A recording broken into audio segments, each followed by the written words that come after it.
Demorou uns dias para eu entender o porquê que os Estados Unidos tomaram essa última decisão de suspender os vistos de pessoas envolvidas no Mais Médico, mas agora eu acho que ficou claro para mim. Vamos lá.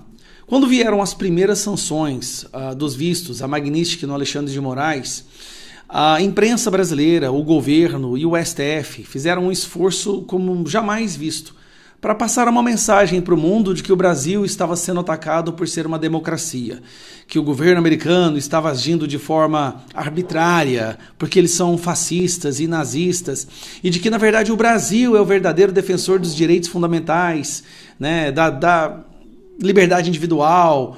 O Brasil estava sendo atacado por ser democrático demais. E o que os Estados Unidos decidiu fazer? Ele resgatou um dos momentos mais podres do Brasil, do PT, com a chancela do Alexandre de Moraes ainda, que eu vou te explicar, para mostrar para o mundo o que é o PT e o que é o STF no Brasil. O que se transformou esses dois. E analisando qual é o momento mais podre, eles perceberam. Foi quando o governo brasileiro, com a chancela do STF, com o voto favorável do Alexandre de Moraes, autorizou um sistema de escravidão de reféns da ditadura cubana. Porque embora a imprensa brasileira possa ter convencido boa parte da população aqui no Brasil, que assiste essa porcaria da Globo, de que aquele programa Mais Médicos era bom, pro mundo sensato, até para a esquerda internacional, é um terror. É escravizar pessoas e ainda financiar uma ditadura, colocando as famílias das pessoas aqui como reféns. Ele trouxe de novo à tona um ponto que, para a opinião pública internacional, eles estão se perguntando como que o governo do Lula aceitou uma porcaria dessas.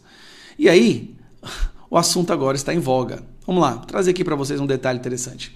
Exclusivo, cubanos do Mais Médicos, ou Mais Escravidão, Mais Escravos, relatam opressão, confisco de salário e medo de retaliação. Profissionais afirmam que o programa, apresentado como cooperação humanitária, funcionava como um sistema de controle e exploração. Cubanos que participaram do Mais Médicos relataram com exclusividade ao Oeste que trabalhar no Brasil de 2013 a 2018 significou viver sob vigilância constante, ter parte da remuneração confiscada e enfrentar ameaças contra a família. Ameaças contra a família. O Mais Médicos voltou a estampar as manchetes nessa semana, depois do governo norte-americano anunciar sanções no Brasil, tá? O programa beneficiou mais de 60 milhões de pessoas que antes não tinham acesso ao tratamento básico de saúde. Mas ninguém foi tão favorecido com a casta política cubana. Isso porque, segundo o acordo intermediado pela Organização Pan-Americana de Saúde, a ditadura instalada em Cuba tinha o direito de embolsar 70% do salário dos médicos, estimado em 12 mil. Outros 25 ficava com quem trabalhava de fato, enquanto 5% pertenciam a OPAs. Na verdade, 10% era OPAs, 80% era para era para Cuba e 10% era para o médico. Esses números estão errados. Tá. Ao sancionar um ministro do governo brasileiro por conta de escravidão, o mundo ficou sabendo o que o Brasil fez. E eu quero que você entenda isso. O mundo está sabendo, porque o mundo não sabia a gravidade do Mais Médicos. Os Estados Unidos fez questão de trazer isso à tona. Aí o Padilha está lá reclamando porque a sua filha e sua irmã, a sua esposa não podem ir mais para a Disney. Meu irmão, você ajudou a destruir centenas, milhares de famílias cubanas. Mas não acredita em mim, não. Acredite nesse cara aqui, ó, um médico cubano que participou do programa.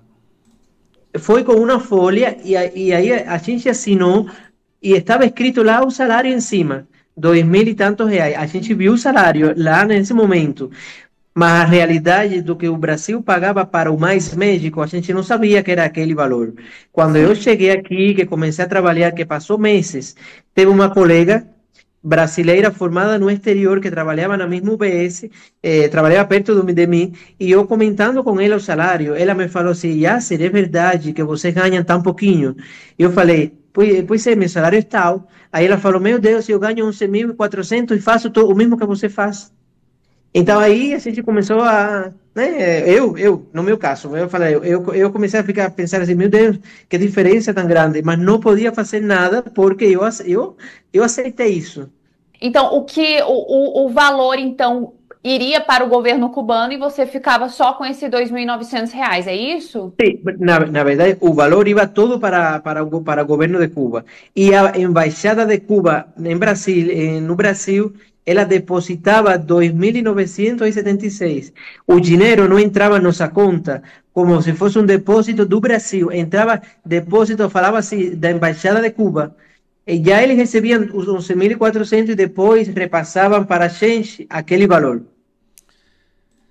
Os cubanos, reféns da ditadura, vinham trabalhar no Brasil acreditando que o salário deles era aquele. Eles não sabiam que estavam entrando no negócio de exploração.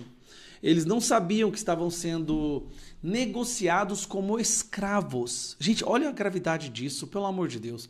Eles eram negociados como escravos para serem explorados pelo governo brasileiro. E o Marco Rubio, o Donald Trump, quando sanciona essas pessoas e tira o visto delas, isso vira assunto internacional e as pessoas vão perguntar o porquê que o ministro da Saúde do Brasil teve seu visto anulado, assim como sua família, e a Dilma também. Aí eles entenderam a gravidade. E agora a imprensa internacional, até a imprensa esquerdista, está em choque ao descobrir que o governo do amor, o governo da democracia, negociou escravos da ditadura cubana. É assim, essa jogada... O governo do PT e o STF achar que eles têm a capacidade de jogar esse xadrez geopolítico contra os Estados Unidos é muita ingenuidade. Isso porque tem mais coisas terríveis que o Brasil fez que com certeza virão à tona. Receber dinheiro do narcotráfico internacional, isso aí você pode ter certeza. Estados Unidos está liberando 4.000 tropas para virem aqui para a América Latina para lutar contra o crime organizado e traficantes, né, essas facções, PCC e Comando Vermelho. O PT recebeu dinheiro das Farc, recebeu dinheiro do tráfico da Venezuela. O PT, gente. Imagine quando eles descobrirem isso. Imagine quando isso vier à tona. Eles estão comprando a briga com alguém que não tem a menor... Não, o Eduardo Bolsonaro disse, não existe cenário no qual esse pessoal possa sair ganhando. Porque eles vêm numa sequência de tantos crimes, tantas aberrações ao longo das últimas décadas, e todas agora serão relembradas. Eles pegaram mais médicos, que terminou em 2018. Lembrando, quando o Bolsonaro ganhou, antes do Bolsonaro assumir, Cuba pegou todos os mais médicos e levou para lá. Por quê? Porque eles não queriam testemunhas aqui. Os médicos queriam ficar, o pessoal dos mais médicos queria ficar no Brasil, mas foram todos devolvidos para sua prisão-estado, ou estado-prisão, porque eles não queriam, Cuba não queria testemunhas no Brasil para mostrar a gravidade da situação. Não tem como esse pessoal ganhar.